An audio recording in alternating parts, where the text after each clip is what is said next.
মাত্র ১০০ টাকা entry fee দিয়ে আপনি এনজয় করতে পারেন আনলিমিটেড ফান। এর সাথে পার পারসন ৬০০ টাকা অ্যাড করলে আপনি করতে পারেন ঢাকার সবচেয়ে বড় ওয়াটার পার্কের অসাধারণ experience. Welcome to my new blog. আজকে আমরা সারাদিন কেমন কাটালাম, কোথায় কোথায় ঘুরলাম, এখানে কিভাবে আসতে পারবেন, সবটা জানাবো এই ভিডিওতে। তাই না টেনে সম্পূর্ণ ভিডিওটা দেখবেন।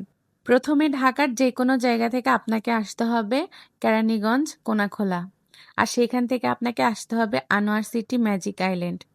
আর ১০০ টাকা এন্ট্রি ফি দিয়ে আপনি চাইলে সারাদিন এখানে স্টে করতে পারবেন। এছাড়াও আপনি রাইড নিতে চাইলে ১০০ থেকে ১৫০ টাকার মধ্যে পেয়ে যাবেন।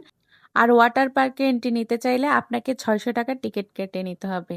আপনি চাইলে ১০০০ টাকার প্যাকেজ নিতে পারেন, যেখানে ওয়াটার পার্ক প্লাস ৫টা রাইড থাকবে। আমরা মূলত ওয়াটার পার্কের উদ্দেশ্যে এসেছি, তাই আমরা সোজা পুলে চলে যাই।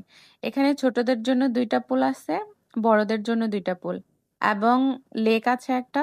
আর বিভিন্ন ধরনের অ্যাক্টিভিটি করতে পারবেন। আপনার জিনিসপত্র রাখার জন্য লকারের ব্যবস্থা আছে। তাদের পুলের পানিগুলো সত্যি অনেক নিট অ্যান্ড ক্লিন ছিল। আর পানিটা খুব ঠান্ডা ছিল, গরমের জন্য বেস্ট।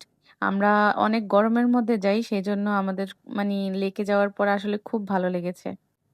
আপনি চাইলে আপনার নেক্সট ট্যুর প্ল্যান করতে পারেন এই ম্যাজিক আইল্যান্ডে। তো এই ছিল আজকের ব্লগ। সবাই ভালো থাকবেন, শেয়ার করে দিবেন ভিডিওটা। আল্লাহ হাফেজ।